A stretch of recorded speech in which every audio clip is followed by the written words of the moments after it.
My name is Tom Fowers, and I'm an alcoholic. The things that this program gives a person are many.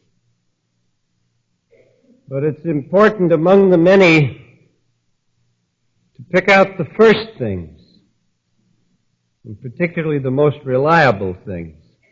Because some of the things that this program gives to a man or a woman are marginal. They're great, but they're marginal. And some of the things are great, and they're not marginal. They're basic. And I think it's tremendously important to sort these things out, and it's very easy to do so because the program spells it out. These aren't my ideas.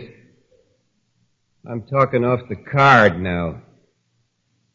You hear people come in here and say, well, I got sober, I got my health back. That's great. And I don't want to sell health short. But it's marginal. Some people come in here and don't get their health back. Or you may get it back and lose it again.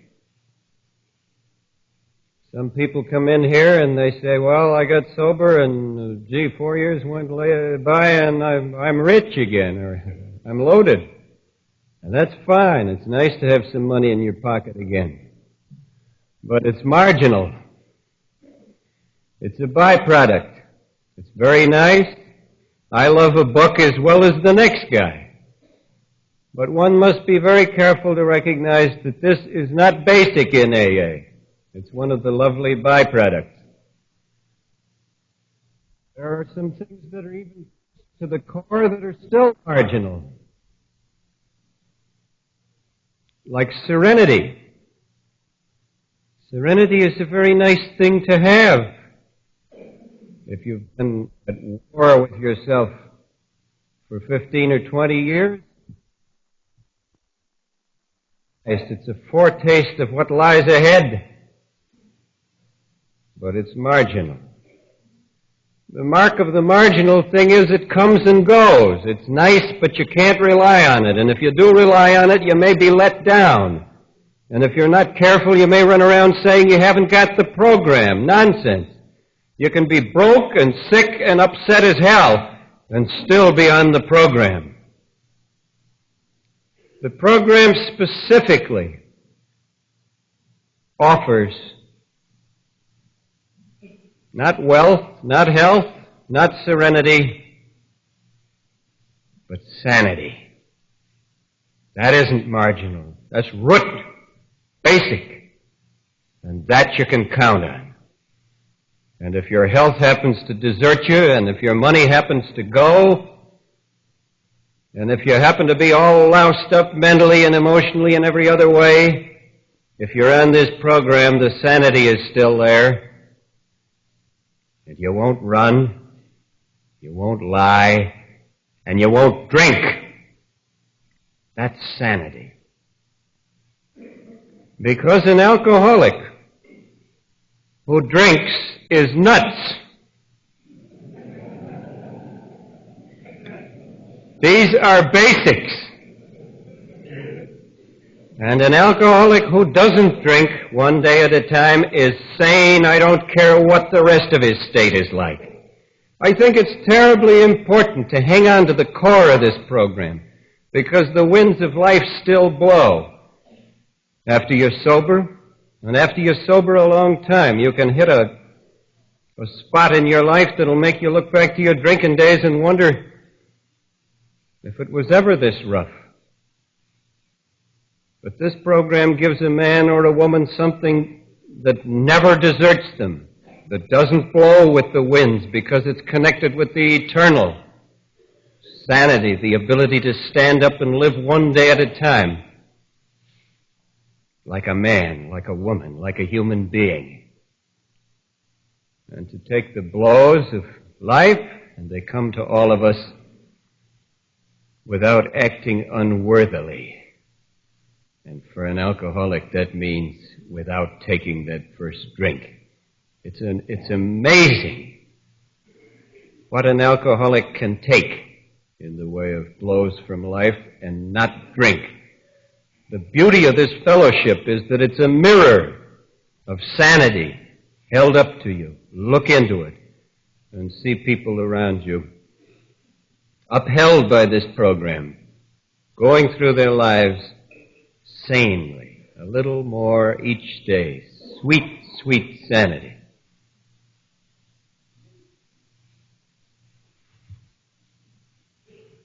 I was a sucker for alcohol when it came my way in life. I was a complete setup for it. I see that looking back. I did not see it at the time. A peculiar thing happens in AA when the power of this program begins to work on a person. It begins to transform the person. What is involved here is a very ancient thing in the human scene. Maybe you think this is modern. It's not at all. It's the regenerative power of God entering the human picture, and it begins to transform the person. And the first step, as given in the great book, which is our traditional book in the West, the New Testament, the first step is healing. Healing of the mind. Sanity. And sanity is a peculiar thing. There are two miracles in the sanity that comes. The first is a quick miracle, the removal of the devilish and ghastly and god-awful symptom of murderous, deadly, corrupting, killing, drinking. This is removed miraculously, and it has to be, or there would be no story. We have to have this quick miracle, or all of us would go out under some such circumstances as Stephen Foster went out, and so many hundreds and thousands and millions have gone out. The great first miracle of AA is the removal of this murderous symptom of compulsive drinking. The second miracle is a slow one. It is the miracle of returning sanity. Who can say what full sanity would be like? All of us have tasted enough of it, even if we've only been in the program a couple of months. Sometimes the taste of it then is in some ways more striking than it ever is afterward, because it is in such sharp contrast with the insanity. I mean, one time there's one period, there's this devilish condition described so well in the thing that was written to you, which we've all been involved in, and then just a few months later, this influx of harmony, of something that's holding the life together. It's a terrific thing for the person experiencing it, and it's a terrific thing for those watching it. Sometimes you can hardly believe it, that the physical change in the person is sometimes so striking. But this is a long process, and no one is in AA very long without realizing that although the first miracle was perfectly real, the second miracle, for all its vividness, is slow, and it's a lifetime job. Because with full sanity would lead us to a place where the resentments are gone completely. Who of us can say that they are? Where the capacity to love and understand another human being was adequate in every case. Who can say that it is? We're moving toward a much greater thing than appears at first. And so the second miracle of returning sanity has to be slow, because it leads to a fulfillment that many of us are hardly capable of imagining at first. It's so good. And the way lies through life, and life on earth is often tough. And without the anesthetic, sometimes it's even tougher than it was before. I began to drink because I needed an anesthetic. Life was painful to me, not physically painful, but psychically painful. I found the human race hard to bear. I never said so to myself. I might have been nearer health if I had admitted it. But as I grew up, I was more and more appalled at what surrounded me. The people. There's a tremendous change as a person grows up. I think we adults are apt to think that life was always just like this, only different. I was physically shorter before. No. A person is in very different states at different times of life. And growing up and becoming an adult is a painful process at best. And I found it very painful. I knew I was supposed to get along with people and I was supposed to love them. I couldn't do that. But I couldn't even like them very much. They were all in kind of odd shapes. It never occurred to me I was in an odd shape too. And as I grew up, I noticed that they cheated a lot and gossiped a lot. So did I. But the whole thing was just an uneasy bit. And then there was a thing called responsibility. I didn't like it. And the result was that when I was 18 or 19 years old, I was always kind of holding myself like this, trying to go along from day to day. I was nervous, strung up, uneasy, fearful, shy, all well covered over with a gabby exterior so that nobody would notice. The gabby and smiling exterior was a big part of the burden. Again, I would have been closer to health if I didn't keep it so covered up. I think this situation, if it runs its normal course, brings a person through to manhood, womanhood. All right? If the difficulty is endured, it acts like a tempering mechanism. The people I know who have grown up normally seem to have gone through such things as this and endured the difficulty, and out of the difficulty have grown some muscle, not only physically, but mentally, emotionally, personally. But before the heat could really temper me very much, I found the cure for the heat. I wasn't looking for it. This was a wholly unexpected discovery, but nonetheless delightful for its unexpectedness. I found that when I had some alcohol in my system, I was no longer uneasy. I was no longer shy. I was no longer fearful. And as the alcohol was ingested, if it was put in just right, not only did I change, but people changed. People began to look good to me. I find it hard to really to pay tribute to what alcohol meant to me when it entered my life. This was not a sudden thing. I drank over a period of years, and I was sloppy at it at first, no good. But after I learned how to do it, after I learned how to get it in without throwing it up right away,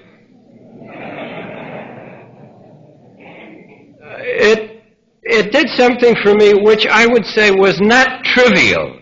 This was an important thing, what booze did for me. And I'm not talking about having a good time. That was all right. It did that, and I valued a good time. I was afraid of people, but particularly women. My God, they scared me to death. And the booze thawed me out so that I could go to a party and have a good time instead of standing there rigid. It was very good there. In that way, I got thawed out enough finally to marry one of them.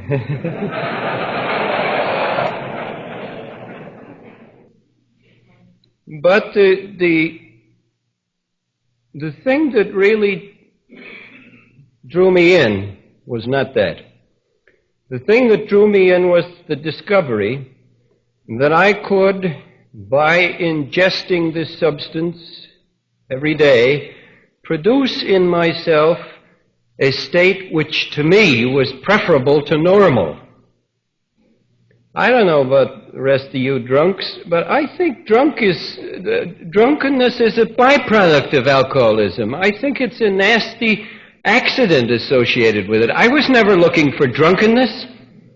Who wants to stagger around and slap their speech and drool? That's no good. I was looking for a state, and believe me, I found it. I found it every day. A state where the cares of the world rolled off, not dreamy either. I mean, they were just out here where they belonged, where I could deal with them. And a state where, far from staggering, my step was very light, I thought, and it wasn't a complete illusion. I think it was. I got into a state with booze that just put me up where I wanted to be. Not perfect, but so much better than normal. And I cultivated this. I sought it out.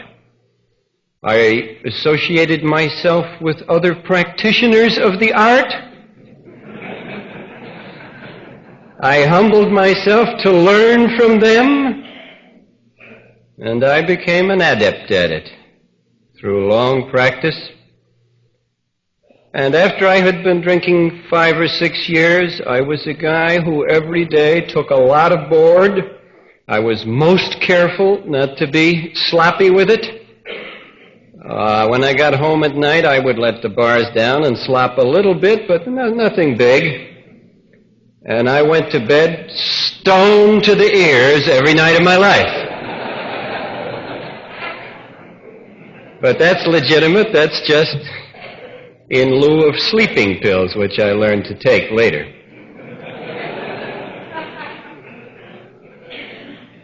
And for a long time, I would say that on balance, it worked out swell. Sure, I got in a little trouble once in a while. I got took drunk when I shouldn't have, but mainly it was very good. And if anybody had suggested to me that this way lies trouble, I would have felt pity for the man, not contempt, pity for anyone so benighted as to set up an alarm about a thing like this.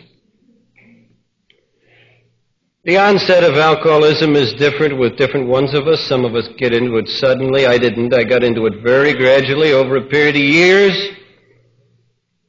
And with the sanity, the relative degree of sanity that has come to me in AA, which brightens not only the present and illuminates the future to the extent one has to deal with it, it lightens up the past. And I can see, looking back in the onset of this disease, that it was entirely inevitable. A very big thing was moving here. And I was being drawn on by something of major importance to me. So that when the red lights started flashing and the real trouble began to pop up, I began to develop the feature that seems to me universal in this disease. I'm not going to talk about we alcoholics, because maybe some of you don't want to get under my tent, my particular peculiarities, but I must say that this seems to me to be a universal. I began to develop the capacity earnestly, successfully, to deceive myself. I swear I think I see this in every alcoholic I know who has shared his story with me, but I'll just tell you about this alcoholic.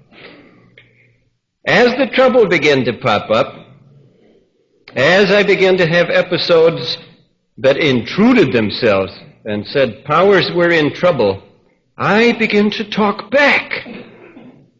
There's a peculiar thing in every human being. It is his capacity to deal with truth.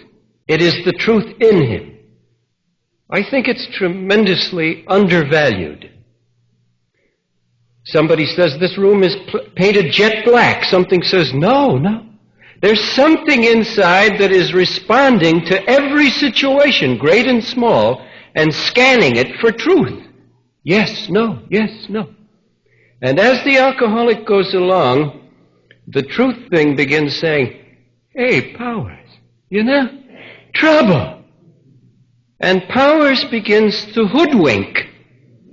The truth begins to talk back to this little flickering flame that sits in the midst of the consciousness and tries to radio to him what the true situation is. Now, God knows in the case of an advancing alcoholic, the truth has a great ally in circumstances. Because things begin to happen that are first inconvenient, and then kind of messy, and then eventually quite ugly. And on each occasion, the truth grabs a hold of the circumstance and points it out and says, hey, look! During this stage, how many of you have done the same thing? The earnest lying begins. I'm sitting in the Cleveland Rapid Transit one morning, and it's joggling around. I'm going to work, and there's a little saliva running down the corner of my mouth, and my eyes are bugging out, and all of a sudden the truth says, Powers, does it occur to you that this is no longer a novelty? We are sick like this every morning now.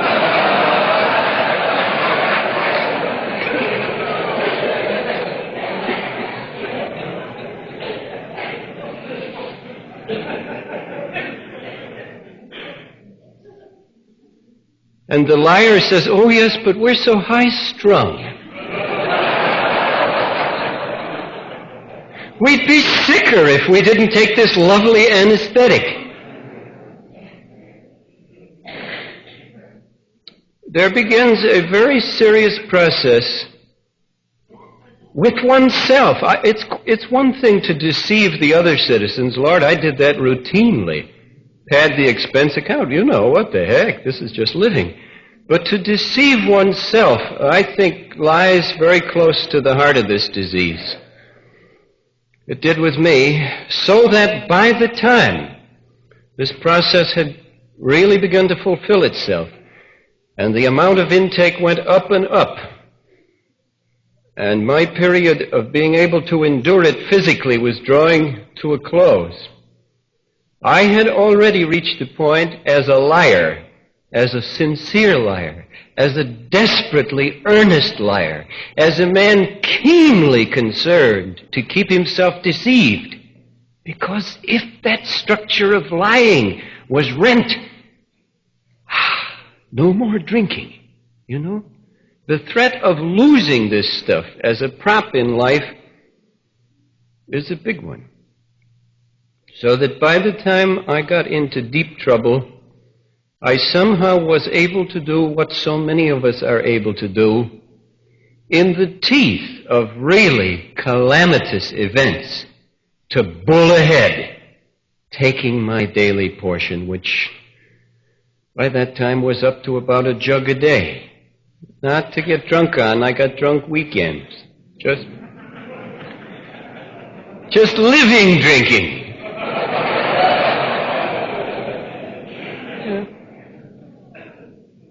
An alcoholic drinks the way another man eats, quite literally. It is food for the body. The cells want it. Cut it off sometime and see. I never regarded craving as crazy. I don't think craving is insane at all. I think it's quite sane.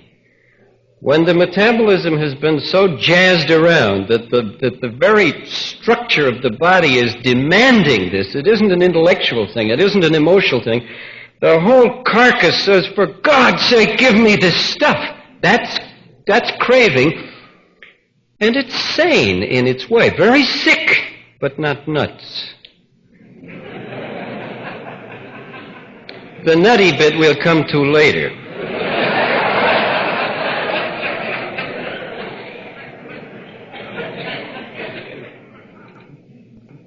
I tried to knock it off once in 1939 when I moved down to New York. I saw the truth got in a lick, and I really saw this thing was getting me. And I tried to quit, and I found I couldn't. It was my first experience with tackling the craving head on, and I was shocked at the power of it. I took 3 days off from work and tried to utilize those 3 days to stop drinking, and I found I could not. Late in the afternoon each day, I went down and had some booze. because I couldn't endure not to have the booze. So I had that experience. But still, outwardly, I was a going concern. I was on the job, working hard, falling upstairs. Every time something terrible happened, I turned out good. And then suddenly, I went from that phase of already addiction without any of the products of addiction into the state of real, ugly, grade A alcoholism. I had some convulsions one day in the summer of 1940, and when I came out of them, I was off my rocker. And they shoved me in an automobile heavily loaded with dope and rushed me up to the bug house. And when I came to the next day in the bug house, I made the discovery that I was not in the drying out part of the bug house, I was in the bug part of the bug house.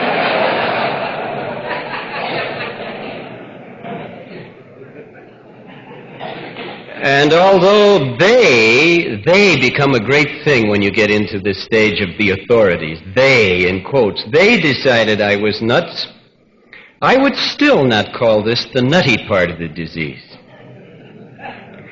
It is true I was shattered nervously and emotionally, and I was racked up very bad mentally. I wept every hour on the hour, and a few things like that.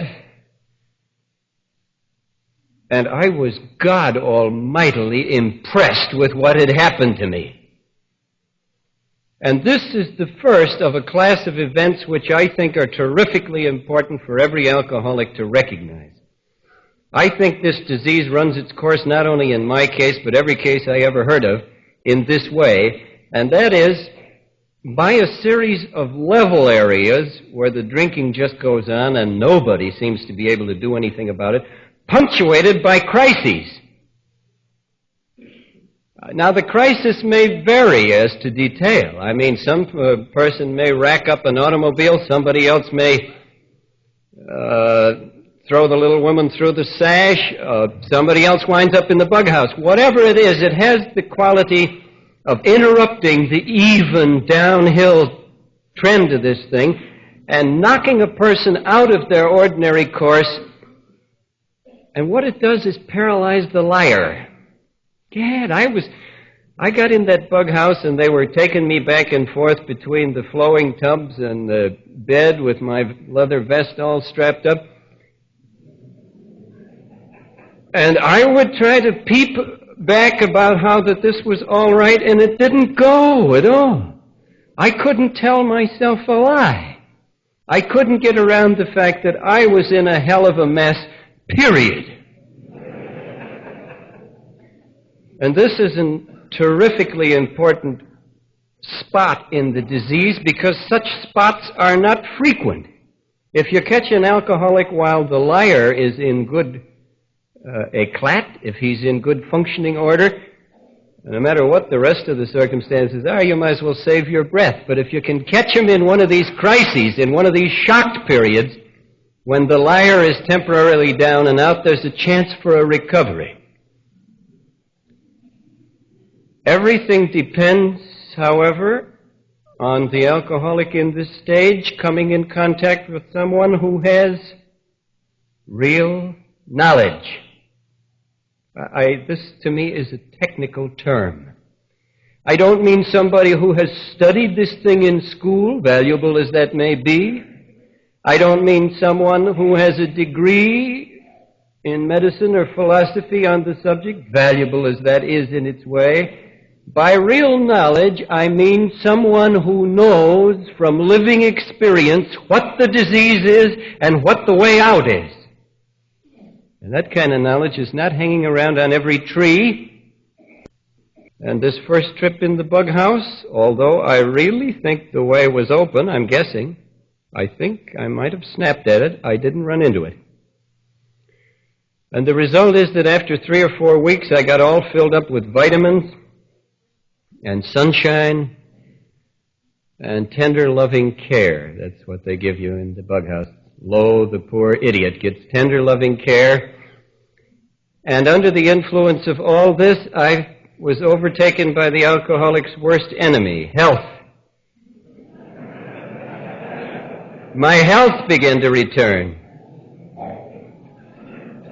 And in direct proportion, as the health returned, the liar revived. There wasn't anything even faintly funny about it, and the memory of hearing my compatriots shrieking in the night and my doing a little shrieking with them was still very vivid, you know. People think, oh, if you're off your rocker, you don't remember anything. My foot, you can remember 3 times as well as normal. Some of this stuff gets etched pretty deep. And I left that bug house. I thought, never again for Brother Powers. I will take the gentleman's advice. I'll stay off the stuff. And 2 weeks later, I walked into a saloon on Madison Avenue after work and had 1 drink. And now, this I want to say very seriously to you. This, in my opinion, is the real insanity. The mental obsession, not the craving. God, how can a man or a woman help craving? But here's a person thoroughly dried out, hasn't had a drop for 12 weeks, under no pressure, no compulsion whatsoever, in full possession of his intellectual plant, such as it is, with the memory of all of this thing quite intact, and he calmly walks in and takes a drink. I submit to you that that is nuts. In the true sense of the word. I think the real insanity is the peculiar state of mind that will enable an alcoholic in the teeth of whatsoever kind of pressures to the contrary to walk in and take that 1 drink. It may be 2 weeks after drying out. It may be 6 weeks. God help us, it may be 15 years. Here is the real insanity.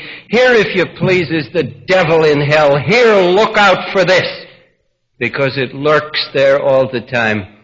And if it were not for the incredible thing that we all enjoy, this peculiar protection, sooner or later it would trip each one of us back and drag us down to the kind of death you heard described here tonight.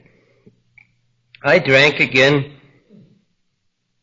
obsessively, with the obsessive notion that somehow it might be all right. It developed very rapidly. I had 1 drink a day for 6 weeks just to show that I'm not an alcoholic, and then proceeded to drink normally for me, back to 1 quart a day, and a year later I'm nuts again. I'm back in the bug house again, and this time I was treated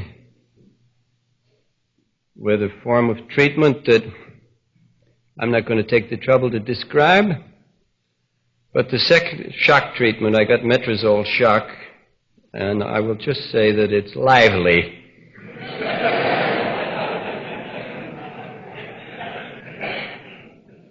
And they gave me 3 metrazole shocks a week for 4 weeks.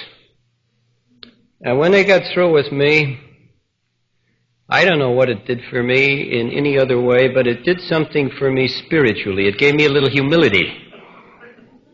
And when the man came around and said, we've treated you now for your buggy problem, shall we talk about your alcoholic problem? I really was unable to lie. I was wide open. I said, please, sir, yes, let's do. And this time I had a stroke of good fortune, talking to a man who himself did not have real knowledge, but he knew where real knowledge was, and he sent me to it. This guy introduced me to Alcoholics Anonymous. I tried to talk him out of it. I tried to tell him what a smart fellow I was, because I really believed I was. And he was kind enough to bomb me out of that with the reminder that I had been under scrutiny in the head department now twice in the last year, and this couldn't be so smart. And I objected strenuously when he described AA to the God bit. I really did. I was quite sincere. I did want help, but I said to him, I don't see how I can go for this Jesus bit that these people are talking about, or Sawdust Trail, or whatever their angle is, this God bit. I said, after all, I've had a good education, and maybe I'm not smart, but I am educated, and I really couldn't entertain these superstitions, you know?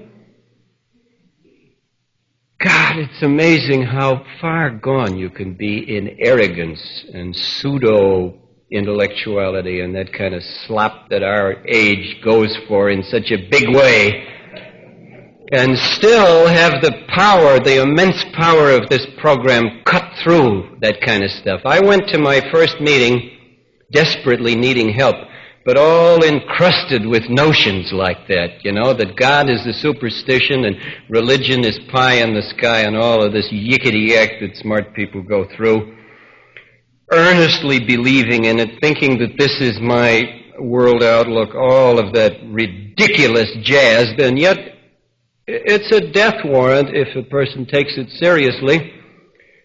I regard it as a mark of the immense virtue of this program. Virtue in the old sense of sap, of living power, that it would punch through to a little guy like me sitting out there and cut through my defenses and somehow get to where there's a thread of a heart beating here and convince me that I'm in touch with something real. It did just that.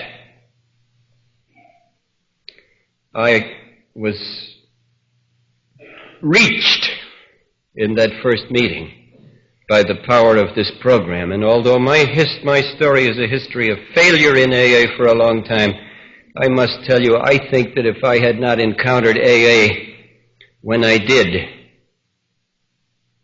I wouldn't have lasted. I think this disease would have got me very quick, because when I went, I blew. I went clear out of my head. I had it in a very acute form. And I think this program literally saved me from the beginning, although I had an episode of relapse. The first year, the first 50 weeks in AA for me were a typical storybook recovery. I came in, I liked it, I came to meetings, I went to a lot of meetings, as soon as they would let me, which was pretty soon, because AA had gone from 700 to 2,000 that year, and there was a lot of 12-step work to do. I went out saving souls, and I loved it. I was very excited and thrilled with what was going on. And the recovery was fast and wonderful. I mean, obviously, within weeks, the sanity was returning. A sweet thing sanity is. The mind began to come into focus in a way it hadn't been for a long time. The jazzed up and goofed up emotions began to get under some control, under the gentle teaching and help of the brethren. My home life was in better shape than it had ever been. My relationships in business were good. It is possible, however, to take this program and twist it. Many of the recoveries take the course I've just described, and they are never interrupted. They just proceed on and on to deeper degrees of sanity, and they reach a point of real spiritual awakening, and this is the majority experience. There are a few of us who are so far gone, I will speak only for myself, but I think some of this is involved in many of the cases, who do not value what is coming to them, who do not see the nature of this gift even when it is in their lap. I took this growth in AA as an indication that I'm a smart guy. I got all renewed in the smart guy department. And I took my sobriety after 6 or 8 months as an indication that a smart alcoholic could do it without this God business. I began to take the parts of the program I liked and to leave out the parts I didn't like. And this is a progressive development. And it progresses to the point where the part of the program that the guy doesn't like is the sobriety part.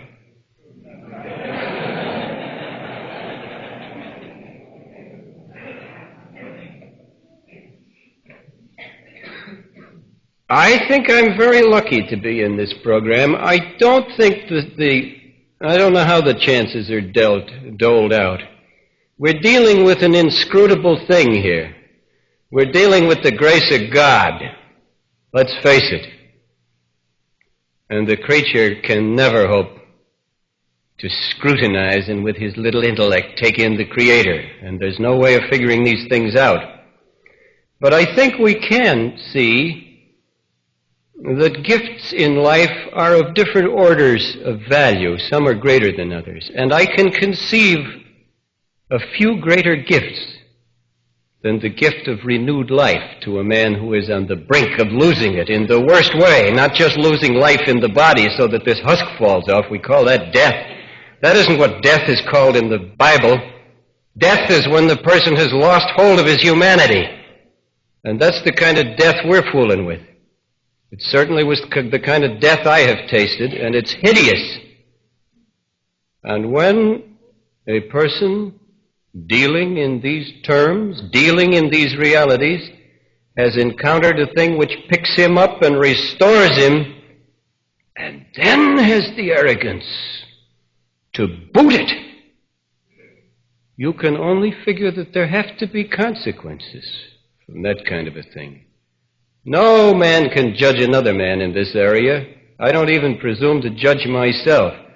I just know that of the errors I have made in my life, I regard this as by all odds the greatest false turning I ever made. I walked off the AA program not under any compulsion, but under, again, the insane, obsessive idea which could only flourish in the mind of a person who was cheating on the AA program, who really had edged his way off the AA program, that I'll drink again, and if it doesn't work, I'll come back to AA, and I'll be all right. Ah, God, how tricky it is. How tricky it is. I remember my old priest, my old Anglican priest, Father Holt, shaking his head and saying, how the devil must laugh that such stupid lies are bought as truth. With this in my mind, deliberately, under no pressure, I drank. And 6 weeks later, when it had become a hell again and a nightmare, and I was ready for release, I came back to Alcoholics Anonymous, and I did not get my release because I was drunk the next day. And I began to go to lots of meetings, and I continued to be drunk.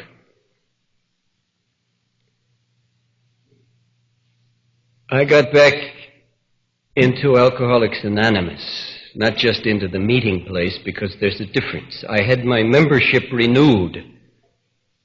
I became a member of this fellowship again 4 years later, 7 more nut houses. My time is short. Those 4 years were very dark. I could no longer drink very well. 7 or 8 drinks and I was out of my mind.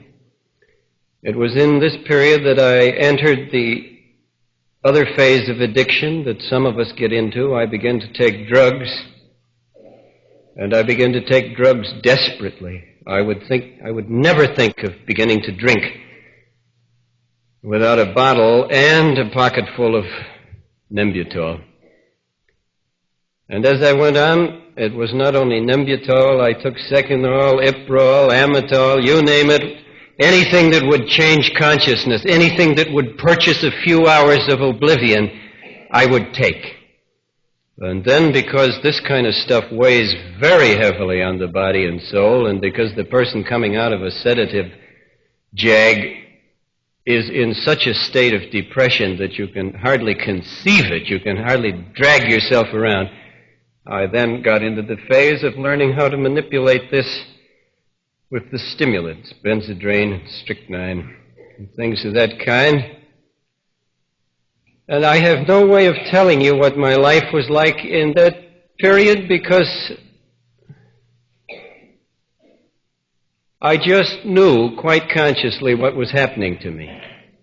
I knew what addiction was. I knew what alcoholism was. I knew where it led. And I didn't seem to be able to do anything about it. There was one thread of sanity left to me that ran through the whole thing, and it saved me. There was engraved in my mind in such a way that nothing could shake it out, a realization more than a belief that there was an answer to this problem here in Alcoholics Anonymous, and I kept coming back to Alcoholics Anonymous. Now, not out of the goodness of my heart, not out of, God, out of what? Out of sheer naked desperation and a desire to live. I came back hating it. Heck, can you possibly imagine what it's like to come to Alcoholics Anonymous and not be a member? Week after week, month after month, sitting here wondering what the hell is wrong with me? Why can't I get it? This, and resentments, oh my God. Resentments are the most ghastly bar to understanding this program. And yet a person going through this failure phase is inevitably plagued to beat hell with resentments. I can remember sitting in meetings, listening to speakers, hating their guts, thinking, oh, what a pest you are. If you would only get drunk, full of the most ghastly ill will. And yet coming back because I had to, because the truth was stronger than the liar, and the truth said, come back, you fool. These people have got something. That, to me, is the core and guts of Alcoholics Anonymous. These people have got something. Indeed, they have. And although to the end, and the end was bitter for me, I quarreled with the terms and argued with the steps and tried my best to throw the steps out that referred to God, in the end, this merciful disease, just before it squeezed the life out of me, squeezed the arrogance out of me. And I came to in a hospital after 5 days of DTs one time, sweating, but perfectly clear in the mind, without a shred of defense left. And I saw quite coolly, without any emotion, but very clearly, that this program is just plain true, and that's why it works. That it has the power of the truth behind it. And if you have any quarrels about the higher power, get a hold of that word truth.